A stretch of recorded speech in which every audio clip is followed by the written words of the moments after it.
Okay, good afternoon, everyone. Good afternoon, ma'am. Barcinilia. How are you feeling? Hello, can proceed. Okay, before we start, may I request Mr. Kubilyan to please lead us the prayer?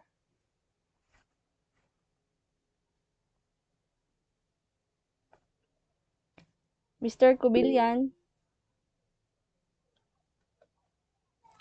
Okay, nag-raise og hand si Miss Nakila. Si Miss Nakila na lang.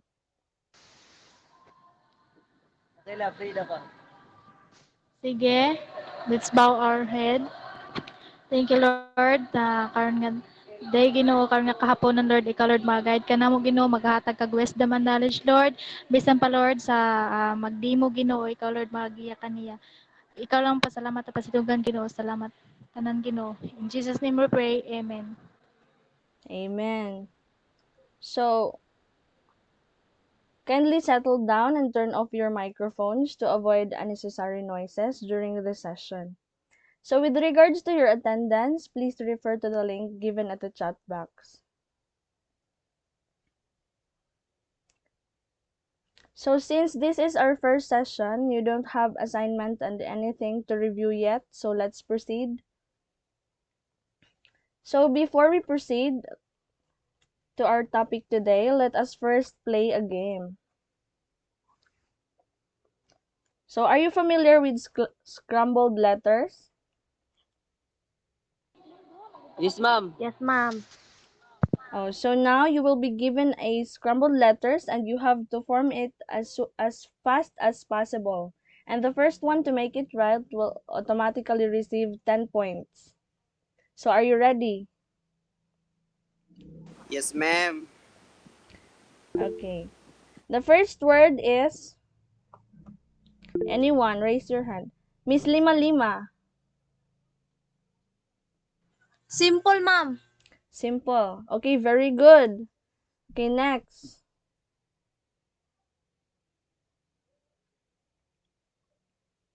Ma'am, compound.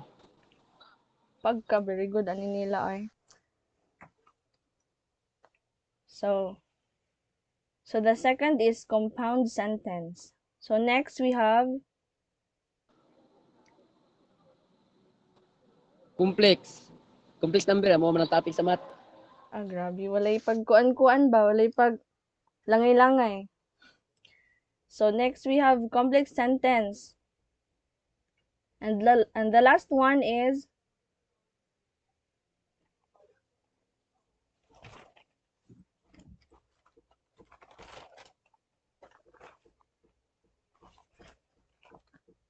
Mr. Perez. And the last one, ma'am, is it's a compound complex. Very good. So you might be wondering what these words are for and how are they related to our topic for today. These words are the 4 different types of sentences according to structure, which will be discussed in a few minutes. So the different kinds of sentences according to structure. First, we have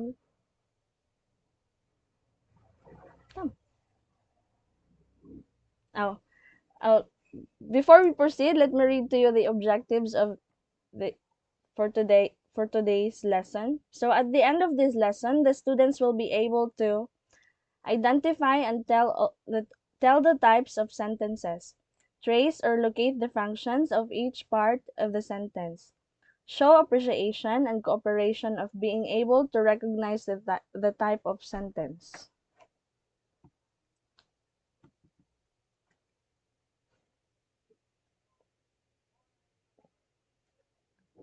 Pugay, oy. First, we have simple sentence. So, any volunteer who can read the definition? Ma'am, Miss Nakila. a simple sentence is also called an independent clause. It contains a subject and a verb and express a complete thought. Complete thought. Okay, thank you. So, for example, for this is the blue-green color represents the the subject, and the yellow is the verb. So, for example of the simple sentence is Scott plays tennis in the morning.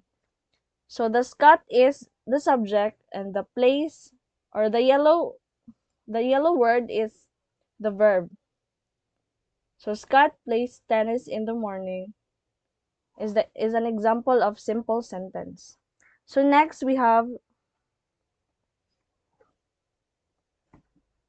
ay kadali lang di ay.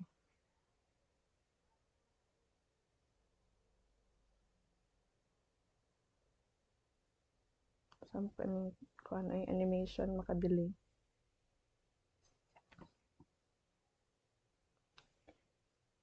Next we have compound sentence. Who can read the definition? Mr. Martinez.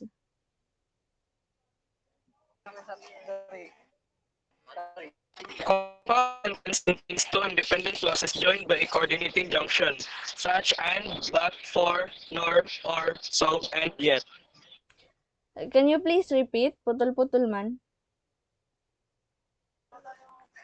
A compound sentence contains two independent clauses joined by a coordinating conjunction, such that, and, but, for, nor, or, so, and yet. So it contains two independent clauses. So kabalo na ba mo? Do you know what is independent clause? Yes, So, ma'am. Yes, ma'am. so what do you think is independent clause? By kama, ma'am. With not their own, It is a let their sentence. own word. It is actually a sentence who can stand A alone, sentence. Oh, who can stand on its own. And the dependent clause is a sentence who cannot stand alone. Did you get my point? Yes, ma'am. Okay, good. So, an example for compound sentence is who can read? Mr. Kubilian, please read. Scott was busy playing tennis, so Mary went to the beach.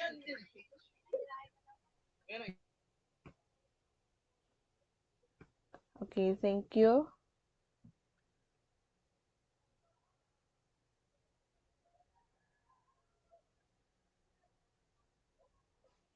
So, Scott with a blue-green color is the subject. So, tapos ang playing is the verb. Tapos ang so, ang coordinating conjunction. So, next we have complex sentence.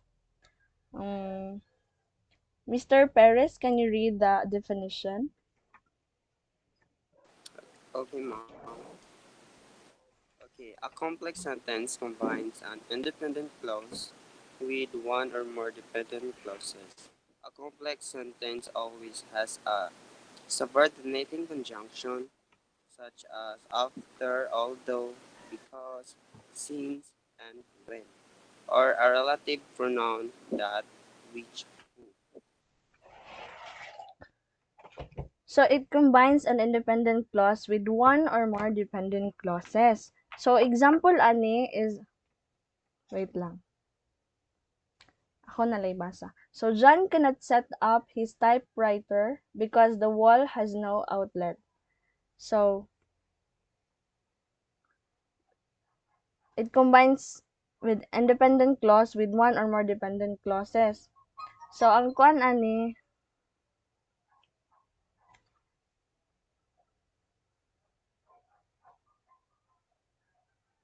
sa John cannot set up his typewriter is the independent clause, and because the wall has no outlet is the dependent clause, and because is the because is the subordinating conjunction. So did you get it? Nakasabot ra mo? Yes, ma'am. Okay, thank you. So next we have compound complex sentence. So it is comprised of at least two independent clauses and one or more dependent clauses. So an example for this, daghan ni siya example because it has a lot of kanang klase sa sentence bitaw nga pwede siya ma-apply.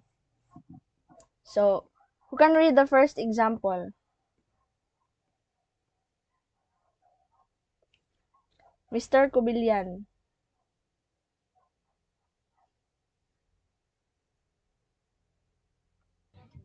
While Tom reads novels, Jack reads comics, but Sam reads only magazines.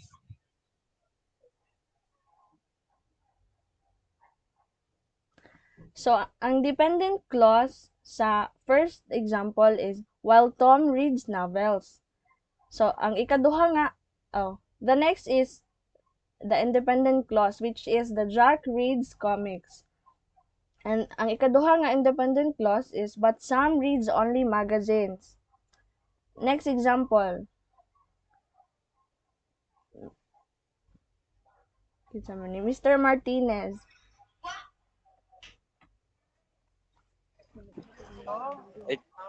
So, excuse mama.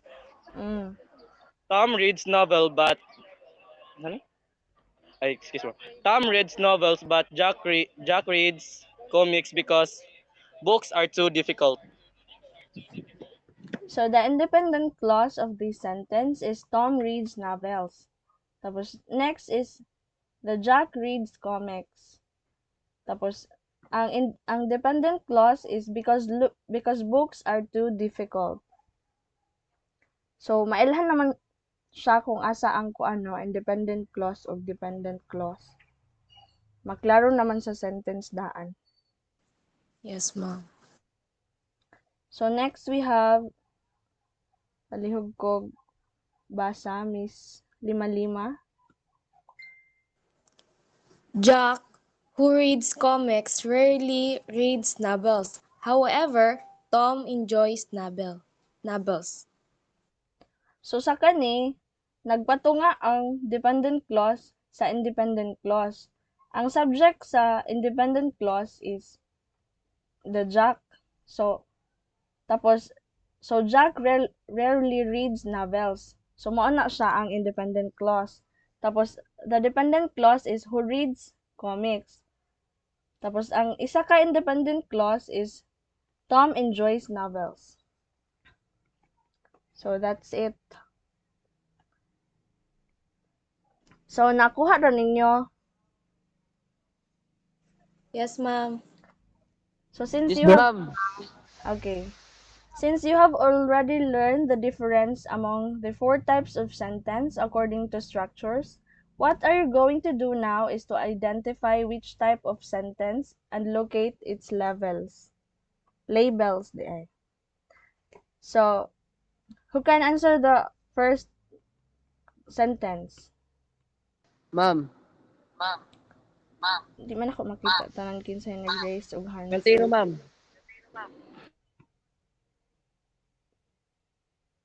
Kinsa daw? Spaltero, ma'am. Spaltero o sige, Mr. Spaltero. Ako sa basahan question, ma'am. She will go to school in the city until she finds a job. So what Complex do you sentence, ma'am. complex sentence? Yes, So, ma'am. can you locate the labels of the sentence?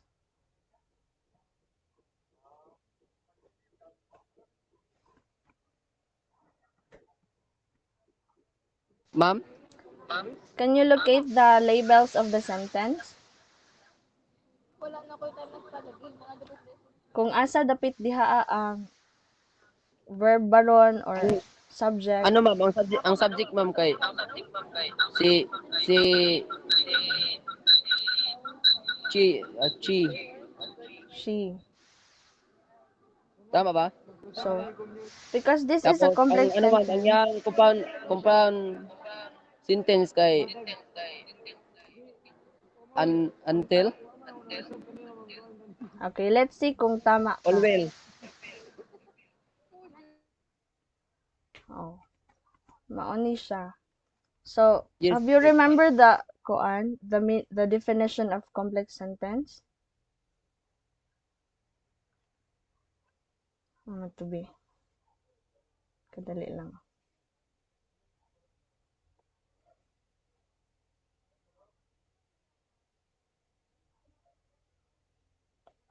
So, sa complex sentence, it combines an independent clause with one or more dependent clause. A complex sentence always has a subordinating conjunction. So, ang kanang sa she will go to school in the city is the independent clause. And the until she finds a job is the dependent clause. Tapos ang kanang until nga naka-red highlight is mao na siya ang subordinating conjunction. So, did you get my point? Yes, ma'am. Okay, thank you. Next we have the number 2. Who can read? Who can answer na lang di ay? Balik-balik naman yung mga ga-raise og hands, mag random pick na lang ko. Si Mr. Delosa. Mr. Delosa? Yes, ma'am. Can you please answer the number 2?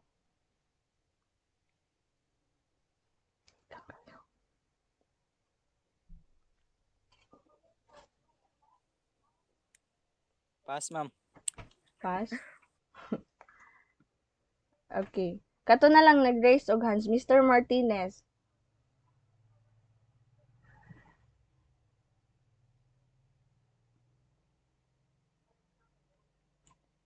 Mr. Martinez? Sige, ma'am. Ah. Number 2, I like spaghetti and I like pizza. So, what type of sentence is that? Compound, ma'am. Why? Why do you think so? Because of the word and, ma'am, that separates the sentence of I like spaghetti and I like pizza. Both of them can stand alone, ma'am, no? So, with the help of and, mo na siya makakuha nga compound sentence siya, ma'am. Very good. So, it is a compound sentence. So, both the I is the subject of the sentence and the like is the verb and the and is the sige tawag ani kalimot ko, the conjunction. So next we have the number 3. Who can read?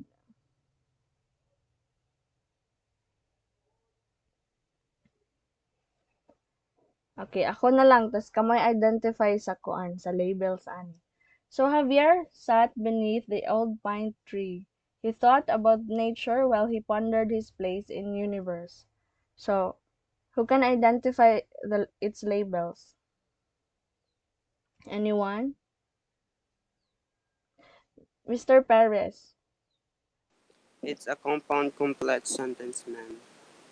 So, compound complex sentence. Why do you think so?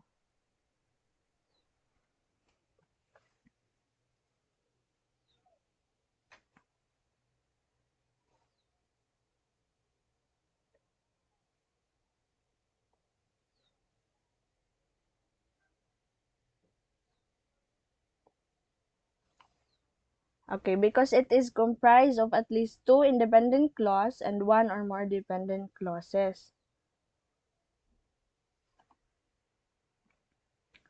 So, ang duha ka nakalimot ko. Wait lang.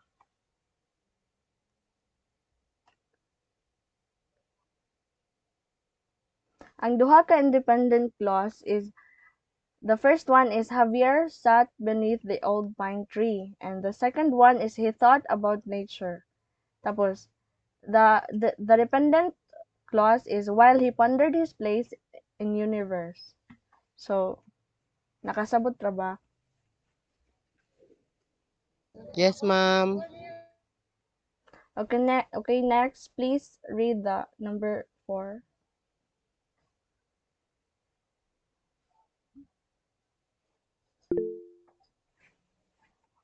Ma'am, Sige. Mag-echo ka. I lost my watch yesterday. So, what So, type of sentence?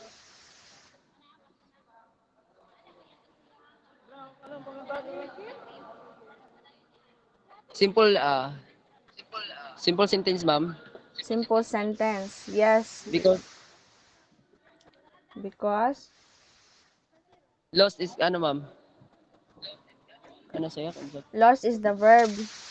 Verb, oh yes. Tapos the I is the subject. Subject.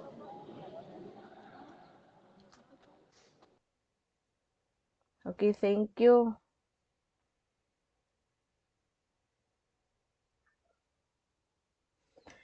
Okay, as you already know the difference and functions of the 4 types of sentence according to structure, you may now be able to identify and create your own sentences using these 4 types, which are the simple, compound, complex, and compound complex sentence. So, for your evaluation, wait lang. Kanang mag-random pick ko kung kinsay mag-answer sa the following questions, the following sentence. So, Mr. Campilan, can you answer the first sentence? What is the first sentence? Question di ay. Mr. Campilan,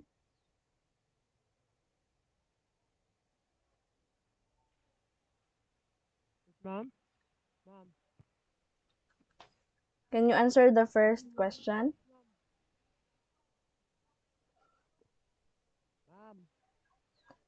Hinay kaayo ka lang ga, di kay ka madungog.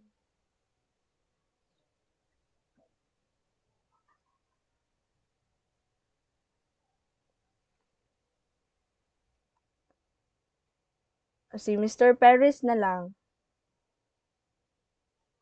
Again. So number 1, it combines an independent clause with one or more independent clauses. So the answer is? The answer is complex sentence. Complex sentence. Okay, you got it right. So next is, kinsa man tong Grace gaina. Can you please answer the second question? Si Miss Lima Lima.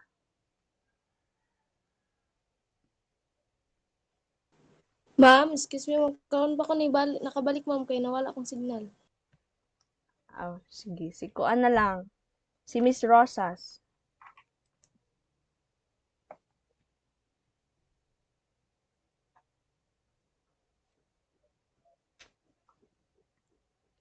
Miss Rosas, can you please answer the second question?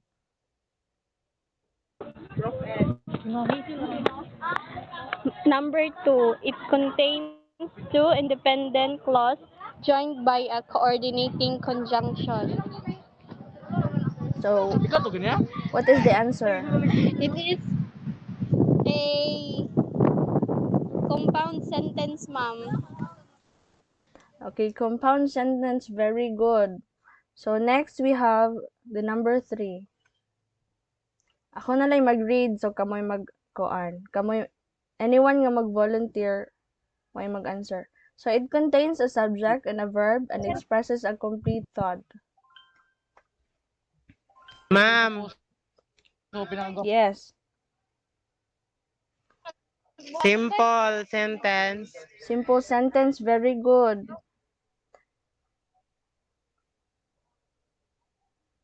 So, next, it is comprised of at least 2 independent clauses and 1 or more dependent clauses.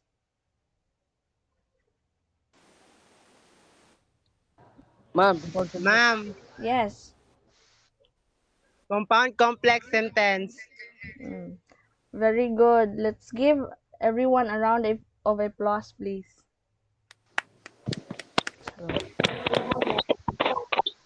Super. So that's it. So for your assignment, give at least 5 sentences each of the 4 types of sentences according to structure. Write it in your activity notebook and submit it on the next meeting. So that's all for today. Oh, any question pa di ay? Do you have any question? None, ma'am. Ma'am, Mom. Okay, thank you. like, So that's it for today. Ma'am Jess, humana day tuod ko. Thank you po. Okay, congrats. Thank you, ma'am. thank you, ma'am. Congratulations. Please open your cameras. Thank you, thank you. Nagbagtas man din yung uban. Ma'am, dagan kayo diri, ma'am, oh. Na, Ay, may naman sa admit ko. team. Saba? Sorry, ma'am. Gwapo-gwapa sila, ma'am.